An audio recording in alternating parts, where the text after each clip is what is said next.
and we'll just stay up here and we'll just worship you all the time. And of course, Jesus said, no, we can't do that. And they went back down. And it doesn't say in the passage why they went back down, but the implication is you just can't stay on the mountain and worship all the time. You've got to go down where the people are. Jesus' ministry would have been so limited, wouldn't it? If he had just stayed on the mountain and never went down and mingled with the people. Years ago, Cindy used to sing a song in church called Mountaintop, a song by Amy Grant. And I never would have known that song if it weren't for her. Cindy, not Amy Grant, although I guess I never would have known it had it not been for Amy Grant either. But it talks about this. And, you know, in the song she said, I love to sing and I love to pray and I worship the Lord most every day. I go to the temple and I want to stay, to hide from the hustle of the world and its way. Let me get my glasses so I can see a little bit better. But she says, I wish I could stay in the temple away from the world and all its hustle, okay? And so she says, I'd love to live on a mountaintop, fellowshipping with the Lord. I'd love to stand on a mountaintop because I love to feel my spirit soar. But I've got to come down from the mountaintop to the people in the valley below, or they'll never know that they can go to the mountain of the Lord. And then in the second verse, one of the lines that she has is, if we worshiped all of the time, there would be no one to lead the blind. And see, that's the whole thing about coming down from the mountain. If Jesus had just stayed on the mountaintop with these others and not come down to the valley, then they could not have ministered to the others. So we can't just come to church and just worship and say, all our lives as Christians is about worshiping God, nothing else. Because there is a world out there in tremendous need of hope and of the good news of the gospel, in need of salvation. And so we just can't come in here and say, there, we've worshiped, we're done with our Christian duty. Worship should always lead to service. I read a story about something that happened with AT&T a number of years ago up in New York City.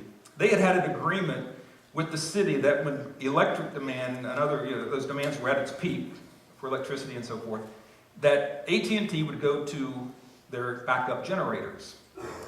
And one particular time when they did this, there was a problem, and the resulting power surge caused a breakdown of their system. And so telephone lines throughout the area were out, and it even affected air travel in Kennedy and LaGuardia and Newark airports, which you know are some of the busiest in our country. Now, ordinarily, their technicians would have been right on top of it to take care of the problem because they're trained to do that. But on this day, they weren't. Do you know why?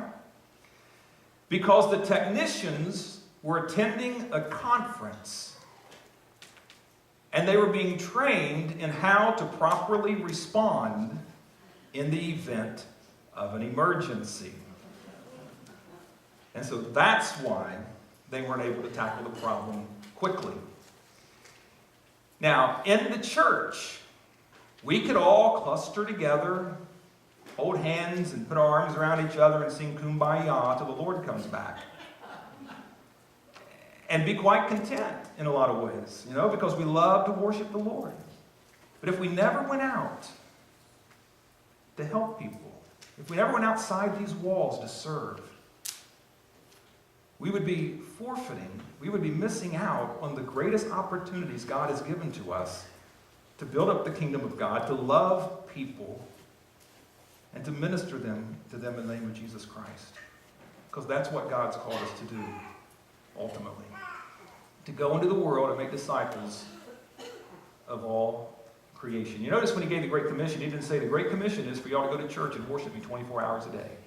As important as worship is. No, he said to go and make disciples. And we can't do that if we're always clustered in worship. Worship's important, but it leads us then to go out and serve. So let me ask you these questions before we close today. If someone said to you this afternoon, did you go to a worship service today? What would you say? Absolutely. Right? In fact, I'll vouch for you. I'll say, I saw them there. They were there this morning. But what if somebody came up to you this afternoon and said to you, did you worship today? Not did you go to a worship service, but did you worship? In your heart of hearts, did you lift up your soul in praise to God and give him the glory that's due unto his name and listen to him as to his will and direction for your life?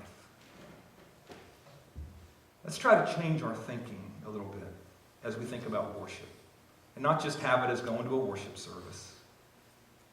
We know it's a major part of our church life. But when we come here, that we're really coming here to act on what God has called us to do, to worship him. Not just to attend and be present, but to truly worship him. Can you imagine being on a date with your spouse or something and you're just present? What if your spouse was looking at their cell phone all the time, and texting somebody or looking at the sports scores or whatever? You'd know, right? All right, you're here, but you're not really here, right? And you see it depicted on television all the time or in cartoons. But you wouldn't like that. You want that person to be there. So when you're here, let's really be here and give God the glory due unto his name. Let's stand together as we pray.